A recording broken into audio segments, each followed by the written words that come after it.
Good morning student, this is Gaurav. तो बच्चों, आज की क्लास के अंदर हम लोग क्लास 9th का चैप्टर 1 जिसका नाम रहेगा मैटर इन आवर सराउंडिंग, उसके एक्सरसाइज क्वेश्चन को डिस्कस करेंगे बच्चों। अच्छा सुनो, इन टेक्स्ट क्वेश्चन को हम ऑलरेडी डिस्कस कर चुके हैं, उन वीडियोस का लिंक मैं डिस्क्रिप्शन बॉक्स में डाल दूंगा। तो चलते हैं पहले क्वेश्चन की तरफ। पहला क्वेश्चन पढ़िएगा, क्या कहता है पहला क्वेश्चन कि convert the following temperature, following मतलब जो नीचे दिया गया टेम्परेचर है उसको सेल्सियस स्केल में कन्वर्ट करना। बच्चों किसमें चेंज करना है आपको? केल्विन स्केल को किसमें जाना है? डिग्री सेल्सियस स्केल में जाना है। तो बता दूं बच्चों, अगर आपको केल्विन दिया है तो देखो यहां पर हमें दिया है 293 केल्विन। क्या दे दिया बच्चों? 293 केल्विन को डिग्री सेल्सियस में कन्वर्ट करने के लिए आप इसके अंदर से 273 माइनस कर देंगे। तो बताओ मेरे को कितना आएगा आंसर? 3 में से 3 गया 0। उसके बाद यहां पर क्या होगा? 9 में से 7 जाएंगे तो 20। तो आंसर क्या आएगा आपका? यहाँ 20 डिग्री सेल्सियस में आपका आंसर आ जाएगा। याद रखना, केल्विन से डिग्री सेल्सियस में जाना तो माइनस 273, अगर डिग्री सेल्सियस से वापस केल्विन में आना तो प्लस कर देंगे, उस तरफ प्लस कर देंगे। ठीक है। सेकंड क्या बोलता है बच्चों? 470 केल्विन में से 470 केल्विन में से क्या माइनस करूंगा? 273 माइनस करूंगा। तो बताइएगा इसका आंसर, मुझे आप बताइएगा आंसर क्या आएगा?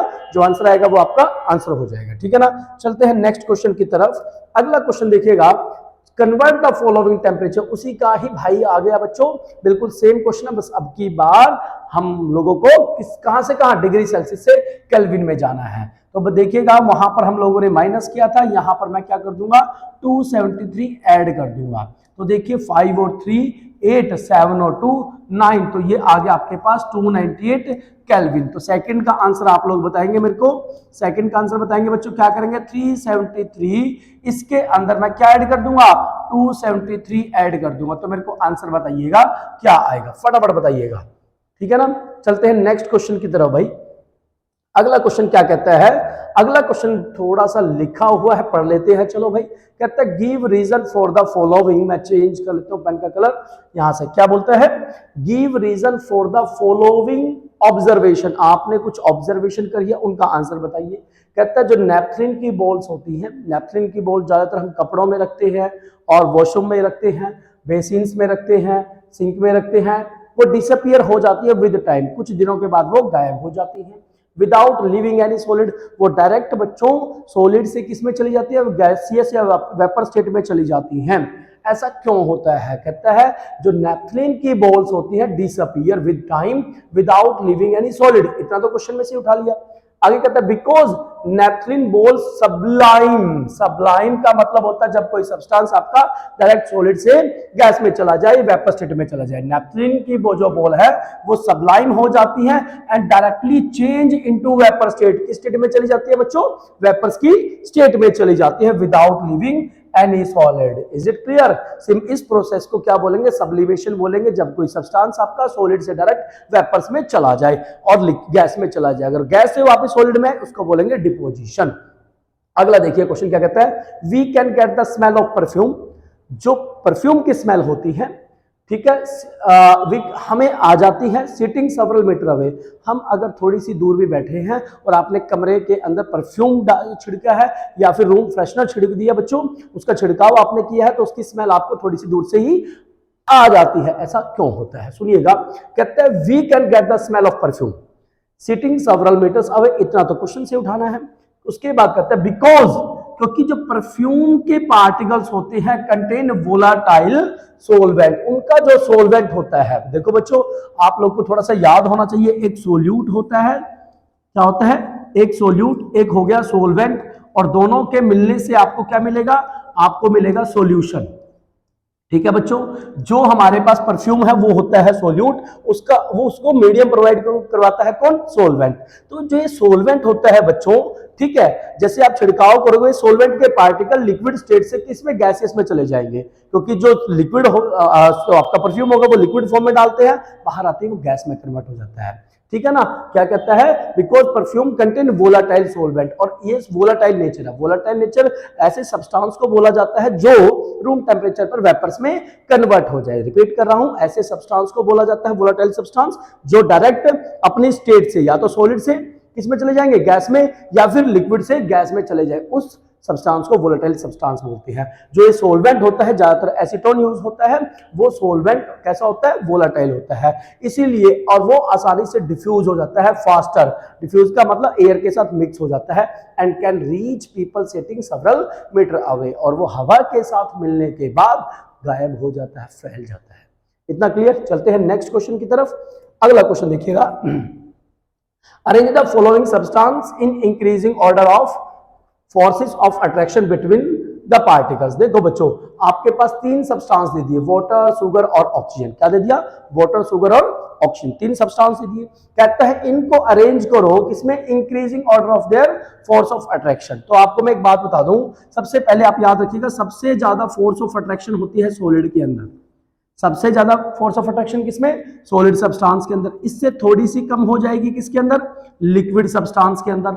और सबसे कम फोर्स ऑफ अट्रैक्शन किसके अंदर होती है भाई? गैसियस सब्सटेंस के अंदर होती है। अब देखिए इसमें सॉलिड सब्सटेंस कौन सा है? शुगर है, तो सबसे ज्यादा फोर्स ऑफ अट्रैक्शन किसमें होगी? शुगर के अंदर होगी। इससे थोड़ी सी कम लिक्विड स्टेट में कौन होता है? वाटर हो गया आपका, ठीक है। और सबसे कम किसमें होगी? गैस। गैस कौन है? आपका ऑक्सीजन। तो ये आपका आंसर हो गया बच्चों। चाहे तो आप दोनों भी कॉपी में उतार सकते हो, ठीक है। चलते हैं अगले क्वेश्चन की तरफ। कहता है what is the physical state of water? Physical state बताइए वाटर की। तो देखिए बच्चों, मैं 9th क्लास के लेवल पे बात करूंगा बच्चों। 25 डिग्री सेल्सियस पे आपका जो वाटर होता है वो किस स्टेट में मिलेगा आपको? लिक्विड स्टेट में मिलेगा, क्योंकि लिक्विड का फ्रीजिंग पॉइंट आपको पता है 0 डिग्री सेल्सियस होता है, बॉइलिंग पॉइंट उसका 100 डिग्री सेल्सियस होता है, ठीक है। अच्छा, नेक्स्ट हम बात करेंगे 0 डिग्री सेल्सियस की। इस स्टेट पर आपका जो वाटर है वो सॉलिड भी मिल सकता है और लिक्विड भी मिल सकता है और गैस भी मिल सकता है, क्योंकि इसको हम बोल देंगे ट्रिपल पॉइंट ऑफ टेम्परेचर, ठीक है, ट्रिपल पॉइंट ऑफ वाटर। मगर आप लोग यहां पर गैस मत लिखना, क्योंकि हम अभी 9th क्लास में हैं, ठीक है। बात करेंगे 100 डिग्री सेल्सियस पे। 100 डिग्री सेल्सियस में जो आपका वाटर है वो आपको लिक्विड स्टेट में भी मिलेगा और गैसियस स्टेट के अंदर भी मिलेगा। ये आप लोग आंसर में लिखोगे, क्लियर है। चलते हैं अगले क्वेश्चन की तरफ। अगर कोई भी क्वेश्चन के अंदर डाउट हो बच्चों तो बेझिझक कमेंट बॉक्स में डाल देना, ठीक है। तो मैं आपका अगली वीडियो के अंदर उस क्वेश्चन को डिस्कस कर लूंगा। चलते हैं। कहते हैं give 2 reason to justify. 2 observation दी है, इनको आप लोगों ने एक्सप्लेन करना है। कहता है वाटर है जो at room temperature is liquid. जो पानी होता है वो रूम टेम्परेचर पर लिक्विड होता है। अच्छा, एक बात और बता दूं, जो रूम टेम्परेचर है आइडियल, हम उसको 25 डिग्री सेल्सियस मान के चलते हैं बच्चों। कितना सेल्सियस? 25 डिग्री। तो देखिए कहता है जो वाटर होता है रूम टेम्परेचर पे वो लिक्विड होता है। अच्छा, एक बात बता दूं, वाटर का फ्रीजिंग पॉइंट कितना? 0 डिग्री सेल्सियस। बॉइलिंग पॉइंट कितना? 100 डिग्री सेल्सियस। मतलब 0 पर आप उसको सॉलिड मान के चलो और 100 पे क्या मान के चलोगे? लिक्विड। अब देखिएगा रूम टेम्परेचर कहां है? इन दोनों के बीच में है। तो 0 और 100 के बीच में जो वाटर है वो आपको किस स्टेट में मिलेगा? लिक्विड स्टेट में मिलेगा। बताओ समझ आया कि नहीं? हम तो लिखा क्या है, वाटर जो होता है रूम टेम्परेचर पर वो किस फॉर्म में मिलेगा? लिक्विड में। क्यों? क्योंकि इसका फ्रीजिंग पॉइंट क्या होता है? 0 डिग्री सेल्सियस, अभी मैंने बताया। और जो बॉइलिंग पॉइंट होता है वो क्या होता है? 100 डिग्री सेल्सियस। इन टेम्परेचर के बीच में जो भी टेम्परेचर आएगा वहां पर आपका लिक्विड वाटर लिक्विड स्टेट में मिलेगा। चलते हैं नेक्स्ट।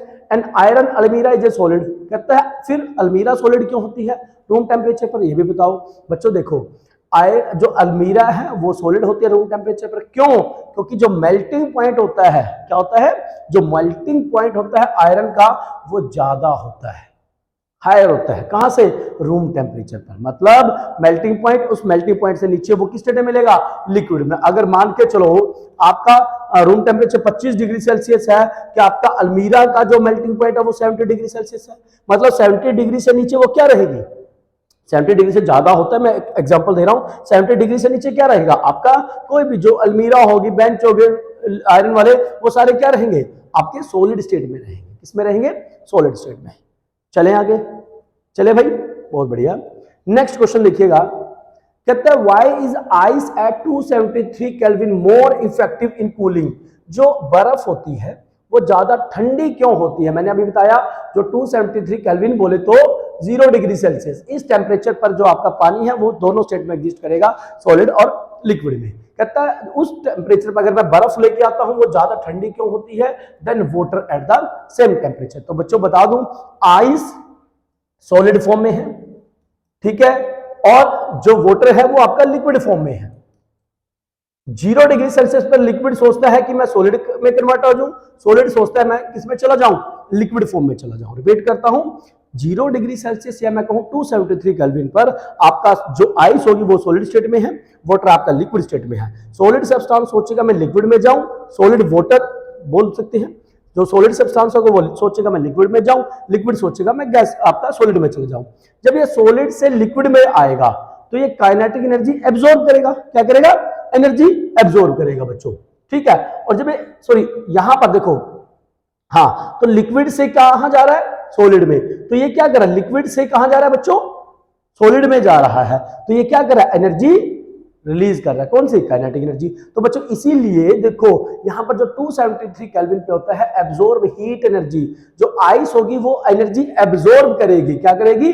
काइनेटिक एनर्जी एब्जॉर्ब करेगी, ठीक है ना। जिसको बोलेंगे लेटेंट हीट। क्या बोलेंगे? उसे बोलेंगे latent heat from the medium. Medium से एनर्जी एब्जॉर्ब करेगी ताकि जो फोर्स ऑफ अट्रैक्शन है, ठीक है, वो सॉलिड से लिक्विड में जाने को क्या कर सके? रोक सके। उसे रोकने की क्या बोलेंगे? उसको रोकने की कोशिश करेगी। The fusion to become water, ताकि वो वाटर ना बने, ठीक है। Hence the cooling effect of ice is more than the water. आगे बात समझ, दोबारा से रिपीट कर देता हूं। यहां पर देखिए सॉलिड लिक्विड में आता है, लिक्विड सॉलिड में आता है, मगर हमारे पास क्या है? जो पार्टिकल्स है वो लिक्विड में जाने से बचेंगे। बचेगा कौन? किसके कारण बचेंगे? क्योंकि जो हमारे पास लेटेंट हीट है वो मीडियम से एनर्जी एब्जॉर्ब करेगी। क्या करेगी? क्यों करेगी? To overcome the fusion. Fusion क्या होता है? सॉलिड से लिक्विड में जाने की प्रोसेस को बोलेंगे। और इसीलिए जो कूलिंग इफेक्ट है आइस का वो is more than the water at same temperature because water does not absorb this extra heat. water आपका extra heat को absorb नहीं करता, वो तो उल्टा solid में जा रहा है, वो तो रिलीज करेगा, ठीक है ना। मगर solid क्या कर रहा है? उस extra heat को absorb करता है from the medium जहां पर भी वो होगा। इतना क्लियर? चलते हैं नेक्स्ट क्वेश्चन की तरफ बच्चों। अगला क्वेश्चन क्या कहता है? What produce more sour burns boiling water or steam? कहता है अगर आपके हाथ पे गर्म पानी गिर गया या स्टीम लग गई, कई बार कुकर की स्टीम लग जाती है, तो किससे ज्यादा नुकसान होगा? किससे हाथ आपका ज्यादा जलेगा? तो बच्चों याद रखना, स्टीम से ज्यादा नुकसान होगा, गर्म पानी से इतना ज्यादा नुकसान नहीं होगा। सीधी सी भाषा में कहूं, क्योंकि जो स्टीम होती है इसके पास आपके पास एक्स्ट्रा एनर्जी होती है, स्टीम के पास एक्स्ट्रा एनर्जी होती है देन बॉइलिंग वाटर से। तो आंसर में क्या लिखता है? Steam at 100 degree Celsius will produce more severe burns as extra heat is hidden. क्योंकि जो इसके पार्टिकल है उनके पास क्या होगी? एक्स्ट्रा हीट होगी। और इसी एक्स्ट्रा हीट को हम बोलते हैं लेटेंट हीट। क्या बोलेंगे? लेटेंट हीट, जो मॉलिक्यूल के पास छुपी होती है। Whereas the boiling water does not have this hidden heat. और यही हीट क्या करेगी? आपको जलाने का काम करेगी। जो भी हाथ, मतलब आपको तो क्या जलाएगी? जिस हाथ पे लगेगी, ठीक है ना। चलो भाई अगला क्वेश्चन देखिएगा, बड़ा प्यारा सुंदर है। तो डायग्राम क्या कहता है भाई? A B C D E F G H I दे दिया इन्होंने। In the following diagram showing change in state.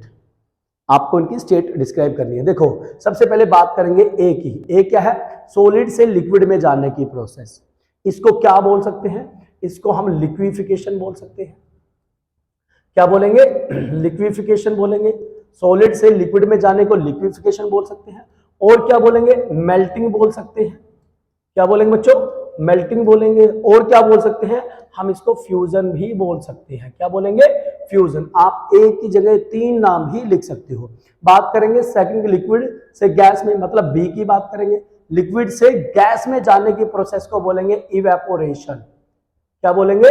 Evaporation बोलेंगे। और क्या बोल सकते हैं भाई? वेपराइजेशन बोलेंगे। दिख रहा है ना सबको? बहुत बढ़िया, वेपराइजेशन बोलेंगे, ठीक है। और क्या कर सकते हैं हम लोग? सी पे देखिए, गैस से वापस किस में जा रहा है? लिक्विड में जा रहा है। गैस से वापस किस में जा रहा है? लिक्विड में। तो इसको बोलेंगे कंडेंसेशन। कंडेंस हो रही है पार्टिकल्स, तो बोलेंगे कंडेंसेशन।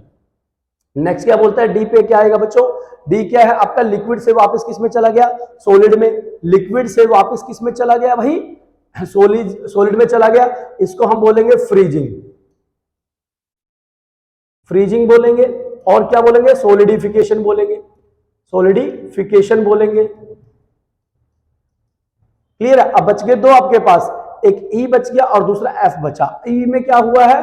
सॉलिड से डायरेक्ट किस में कन्वर्ट हो गए, गैस में। सॉलिड से डायरेक्ट किस में जा रहे हैं, गैस में। तो सॉलिड से डायरेक्ट गैस में जाने की प्रोसेस को बोला जाता है, क्या बोलेंगे भाई, इसको बोलेंगे सब्लिमेशन। क्या बोलेंगे, सब्लिमेशन। जनरली वोलेटाइल कंपोनेंट हमारे ऐसा करते हैं, सब्लिमेशन।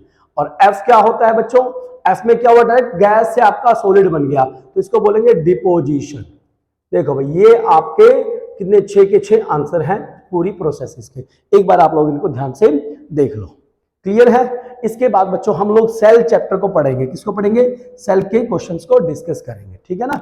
ये थे आपके एनसीईआरटी के फर्स्ट चैप्टर के सारे क्वेश्चन। जो इंटेक्स्ट क्वेश्चन है वो डिस्क्रिप्शन बॉक्स में आपको उनका लिंक मिल जाएगा, और यहाँ पर हमारे पास 8 से 9 क्वेश्चन है जो एक्सरसाइज के अंदर आते हैं। इसी तरह बच्चों मैं आपको चैप्टर वाइज सभी एनसीईआरटी एक्सरसाइज क्वेश्चंस की और इंटेक्स्ट क्वेश्चन की वीडियो प्रोवाइड करवाऊंगा।